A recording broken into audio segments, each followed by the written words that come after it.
Nipo na sister yangu kama mlivyomuona, amependeza, amewaka sana. Yeah. Unaitwa nani? Kwa majina naitwa Vanessa.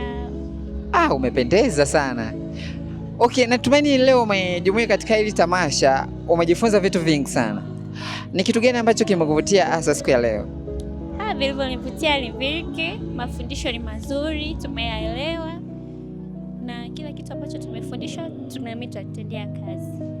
Kwa siku ya leo umejifunza nini? Nimejifunza ukatili wa kijinsia katika jamii zetu haupaswi, kuwaheshimu wazazi wetu na pia kuwasaidia watu wenye uhitaji kwa namna yoyote ile, iwe ni wazee, wazazi, watu wenye mambo mbalimbali, tuwe tunawasaidia na tumkumbuke Mungu pia kumshirikisha katika kila jambo na tusikae na vitu moyoni. Kupitia hili tamasha unaenda kuwa mwanamke wa namna gani?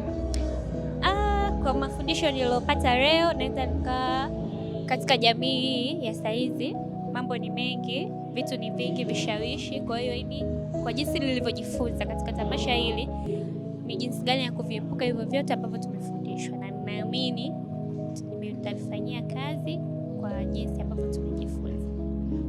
Hili tamasha ni mara ngapi kuhudhuria? Mara yangu ya kwanza. Gani umejifunza zaidi siku ya leo katika walimu wetu ambao wamefundisha katika masomo mbalimbali? Nimejifunza vingi sana, ila kubwa ni mambo mawili au matatu ambayo nimeona ni makubwa sana kwangu. Ni kuwaheshimu wazazi, kuwasaidia watu wasiojiweza na kukataa ukatili wa kijinsia katika jamii yetu. Ungependa waboreshe labda kwa season inayofuata? Vitu ambavyo watakiwa waboreshe kwa season inayofuata au msimu ambao unatarajiwa kuja kama inshallah kwa tupa uzima, nahisi wangeongeza zaidi mafunzo katika jamii yetu, ukatili wa kijinsia, ili uweze kuondoka kabisa katika jamii zetu, au wale watu ambao wanapenda kutenga, kwamba anamtenga mtu huyu kwa sababu ana shida hii. Hivyo vyote nahisi tukizidi kufundishwa, kupata mafunzo, hivyo vitu vyote katika jamii yetu havitokuwepo. Nahisi waboreshe kitu gani? Kwa upande wangu, kwa mara yangu ya kwanza, kwa jinsi nilivyohudhuria, naona kila kitu kiko vizuri. Labda sijajua kwa nyuma kulikuwa kuna nini ambacho labda saizi kimeboreshwa, ila naona vyote viko sawa. Mtaani wafanye shughuli yote. Vijana ambao wako mtaani, jamani, tujitahidi kutafuta ajira, japo ni chache, ila tunaweza tukajiajiri wenyewe kama ujasiriamali, hivyo kutafuta ajira sehemu nyingine. Ajira ni ngumu, lakini leo tunavyoamini, leo ukipambana, kesho unaweza kupata zaidi. Gani?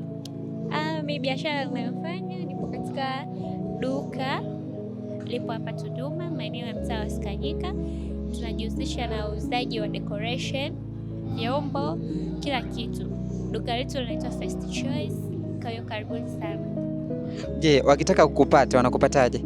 Wakitaka kunipata, naweza nikawasha namba zangu za simu ambayo ni 0623472129. Karibuni. Kwa na mimi Keshi Pro kutoka ndani ya Big Studio 001. Hiki ni kipindi chetu kupitia online TV ambayo inaitwa Big TV Safari. Karibuni sana kwa matangazo ya biashara. Ukihitaji kutangaziwa biashara yako, tuna promote kwa sababu tuna posti YouTube, TikTok, Insta na sehemu zingine za kijamii. Kwa mnakaribishwa sana. Asante dada Vane.